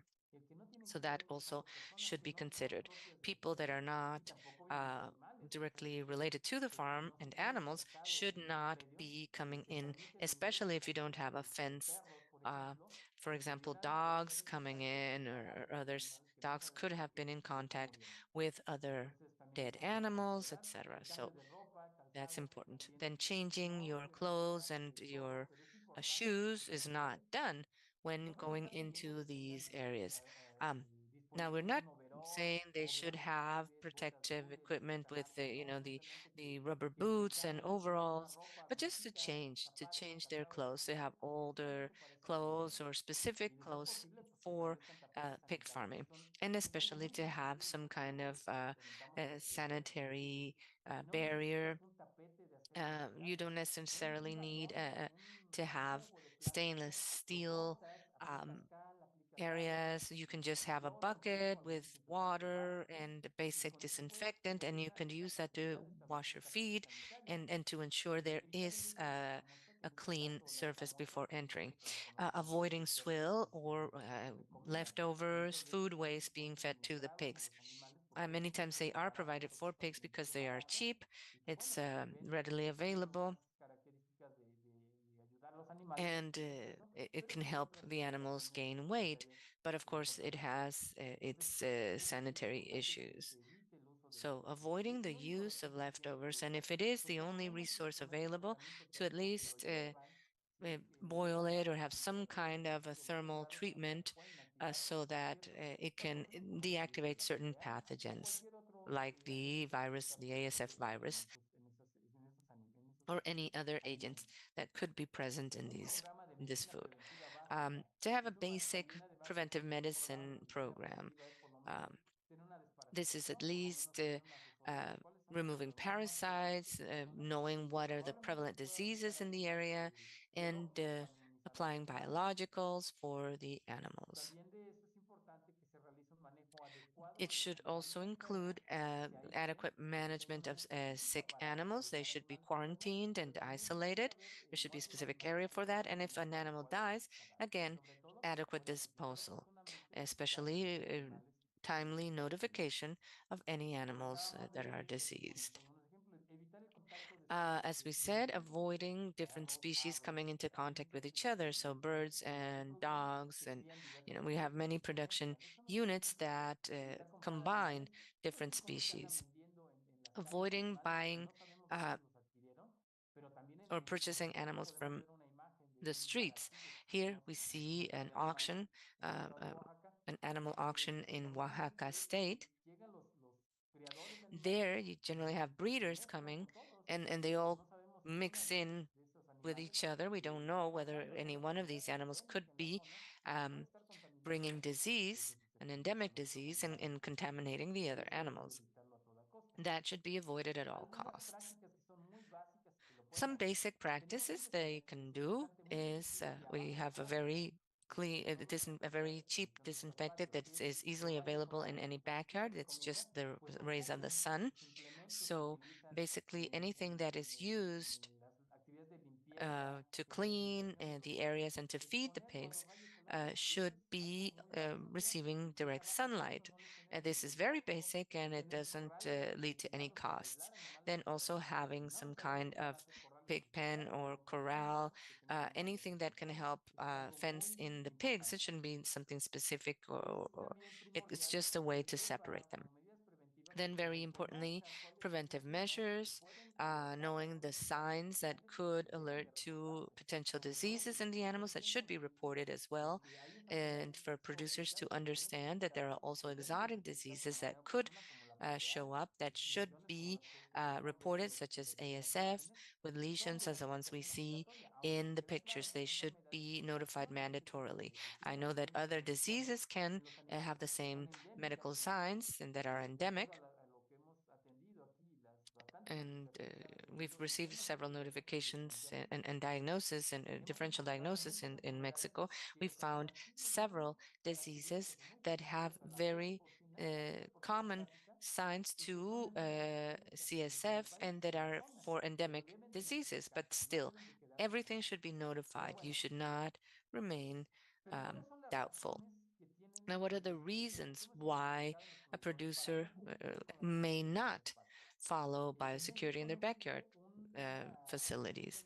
Well, in Mexico, different from our avian production, we don't have legislation that asks mandatory measures on biosecurity. Uh, if any country has these measures, I still don't believe that it's fully implemented and enforced. It's really hard to control. If someone just bought an animal and they will eat it at the end of the year, they don't even think of themselves as backyard farmers. So we have to consider that. Biosecurity is considered an expense and not an investment, although we know it's not the case. And here again, I'm referring to very basic measures, not anything with technology or anything.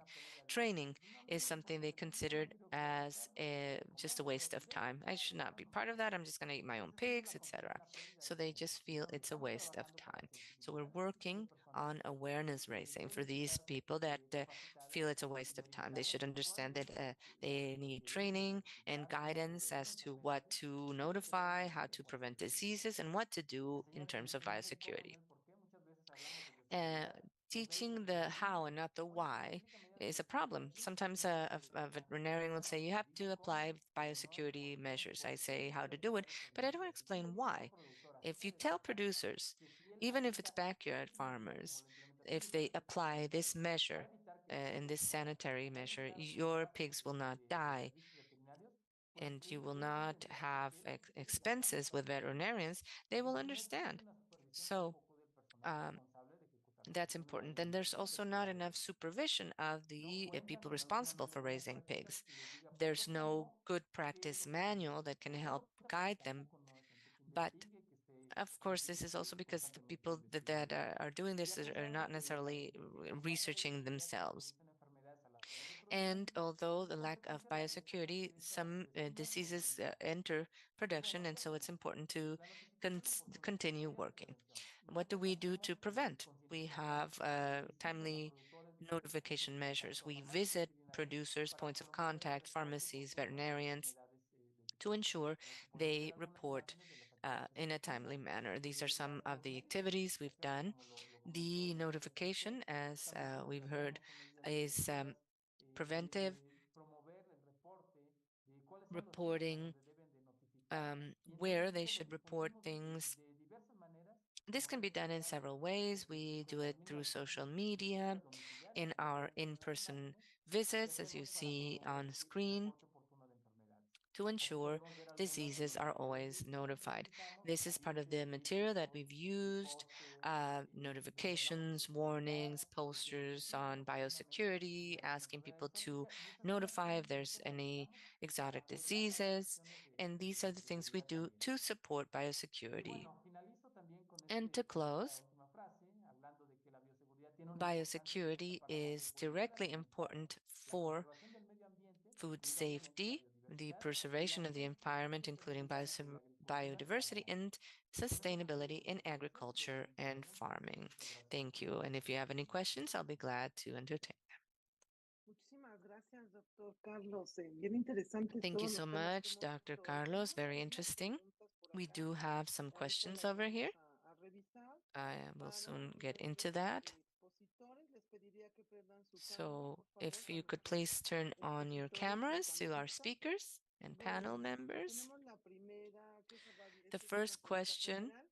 Las is a presentaciones general estarán question. disponibles. Sí, todas están Just to know whether disponibles. Les the hemos puesto presentations will be en el available. They chat all are. We've added el link. Si le the ayuda link you can Mariana o follow alguno in de the mis chat compañeros box. a poner nuevamente en If el anyone chat can help el us link once para que again puedan ver todo lo add que the tenemos. link in the Ahí chat hay box so that you can información, see it.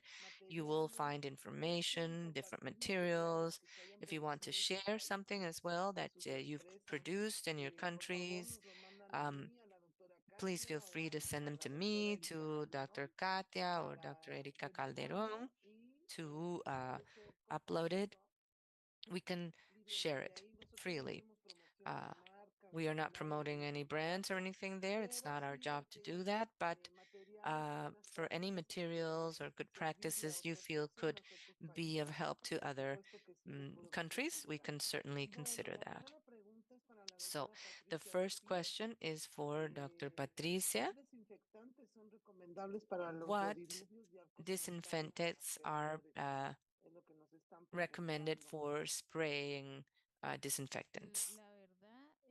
Well, specifically, what we use is quaternary Muchas gracias, ammonium, doctora. if you ask me about specific Y disinfectants. también para usted, de la doctora Another Verónica question for you, Villarreal, ¿en qué fecha Dr. estará Veronica disponible Villarreal. para el When público la will norma y en the dónde new se evaluará standard en be available for the porcentaje? public, the pork standard, and where could we find it? We still don't have a specific date. We believe it will be 2 more dates because it's new regulation. It should go through public consultation and the legislative process. So we think it should be about 2 more months. All our regulations are published in our webpage, the SAG webpage, sag.cl, and you can find it's agriculture or livestock farming. Muchas So you gracias, would find it doctora. under livestock and Perfecto. health Para el doctor or sanitary Carvajal, measures. ahora, For Dr. Carvajal, si tenemos todavía aquí al doctor Carvajal. if we still have you with us. Sí, muchas gracias, Yes, doctor. Muy great. rápidamente. Quickly, ¿Qué acciones recomienda what desde la actions do industria you para incorporar a recommend los trasplantes and en sus from the tareas industry? preventivas? What can we incorporate into backyard farms as preventive measures? Good question. It's hard to answer. But along the lines of what we've just heard from Dr. Carvajal, backyard farming is very cultural. There's several regions in Mexico where it's practiced. We have to work directly with the farmers. What we do is in areas where we know there are there's a large amount of backyard farms, we do sampling. We provide the people working in those farms some information at least on the risks and especially that they should notify any issues. And if possible, as also heard in the previous presentation, when these backyards are constantly receiving new pigs, we try to ensure that the same farm uh, implements these measures. That can help, but it does not reduce all risks. But it's some of the actions we can take. Thank you so much. I think with that one, you also answered the next question. I will read it just in case you want to add something. Are there any dissemination and training activities performed with backyard farmers to decrease sanitary risks? I think you've already mentioned that, but if you want to add. Yes, I think it is fundamental to do it, not just that we do it, but it is absolutely necessary. And to add to that, it calls my attention because many times when we verify the health status of backyard farms, sometimes they tend to be even healthier than large industrial populations because these pigs have found a stable means where the diseases have been eradicated or because they're new populations. So we just have to look at the risk. Uh, if it's from the larger industry to the backyard farm or from the backyard farm to the industry, how does that work? Thank you. We have a comment from Ronald Osawa for Carlos. Great presentation. And it's good for the country in Venezuela, very well adjusted. For Carlos Alcázar, what would you recommend? Applying sanctions to people that do not implement these measures, or do you prefer to have voluntary cooperation and training to ensure these practices are enforced? Well, training is definitely a good idea to promote good practices. That is the first measure taken, you know. Now, if there is something more serious, we do have sanctions included in the law, but we should always go for the training first to promote good practices. Of course, we understand that we will not fully eliminate backyard farms. It's just a large culture, very much part of certain areas and populations. So we definitely have to focus on training people. And that's what we do, not just with the veterinarians, part of our daily activities in epidemiological surveillance, we always include recommendations. At Senacica, we have active surveillance. This means that we do sampling in backyard farms to ensure that we don't have CSF and other classic diseases. And part of that includes promoting training and the implementation of good practices in backyard farms. So we are constantly present there. And again, uh, backyard farms, you know, there's also even provisional farms that one year have pigs, the next year they don't. But we always work. It's necessary to promote training as a first step. Thank you very much, Doctor. There's also a question right now regarding these topics that are more and more on demand, more requested because of the rights to inclusion. Could you tell us a little bit about how to include the most vulnerable groups, such as indigenous groups, Afro descendants, women, among the activities of CPA, in particular in backyard um, activities where a lot of women and young girls are involved in backyard activities, or especially other groups. Give us a few examples of how CPA promotes creating awareness and inclusion. Well, as I mentioned, we have, and we've discussed this elsewhere as well, a program here in Mexico at CPA, which is the epidemiological surveillance at points of contact. These are visits at pharmacies, veterinaries, but also certain farmers and farmers associations, other municipal branches, where we provide training concerning prevention of diseases.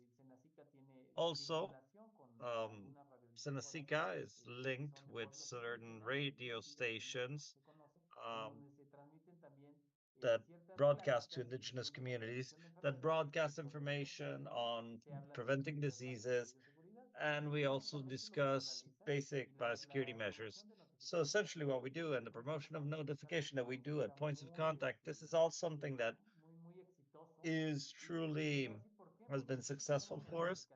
And I'll tell you why, because we've had notifications from people in rural areas, from very far away locations, and you can say, how can it be possible for them to have animals all the way here? And so we see this, and we can say that our program is effective, and it reaches out to these areas because we do direct visits, not just through social media, but also doing actual visits on site. And that is how we can achieve reaching out to these locations. Yes, and also remember that on a few occasions, material was developed in other languages, not just Spanish. we have 65 different languages in our country. And depending on the outbreak and on the disease, we have created materials in other languages. We've had them translated into native languages of the 65 native languages that we have in our country.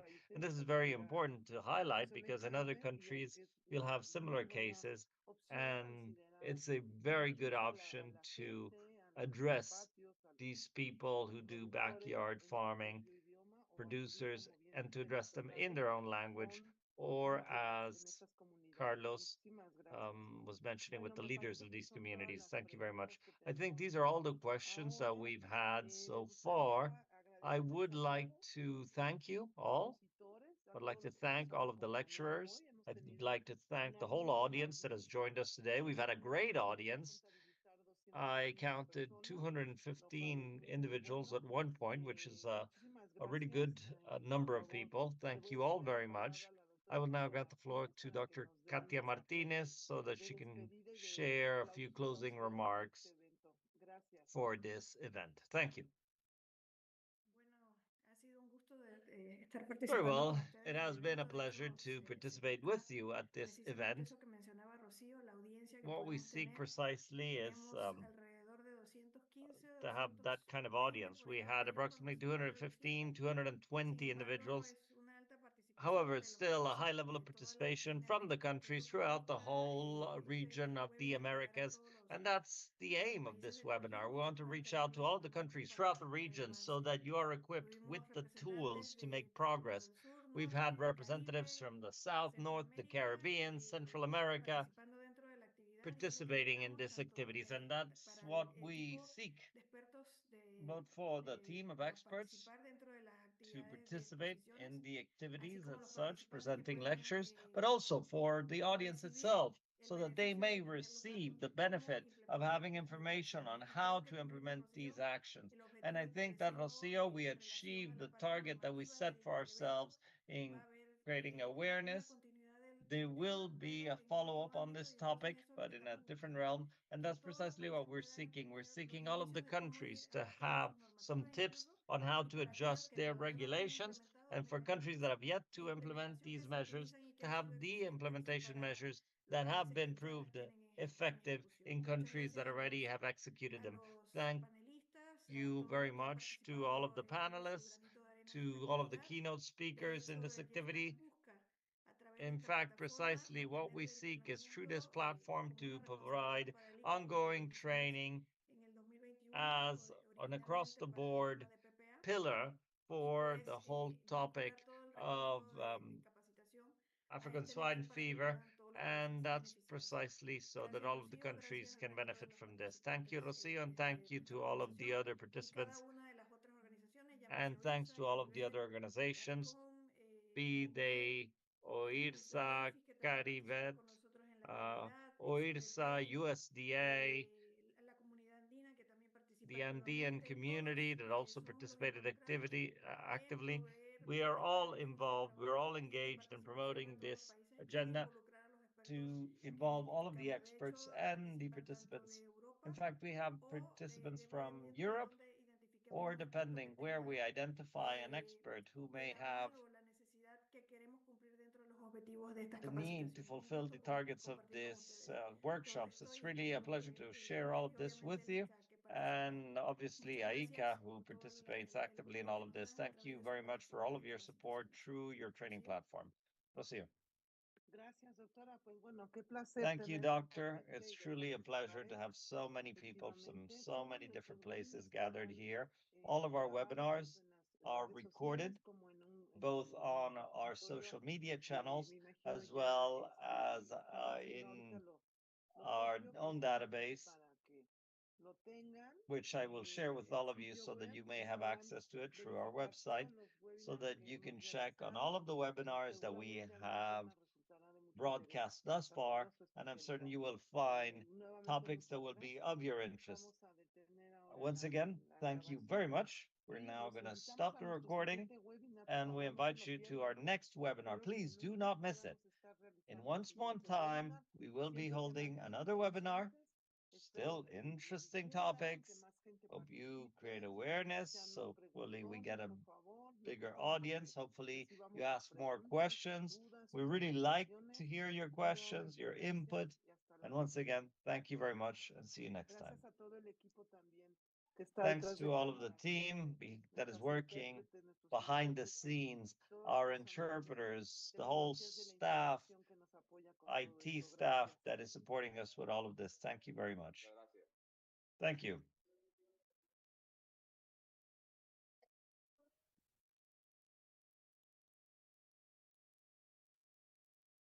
Hasta luego. Goodbye.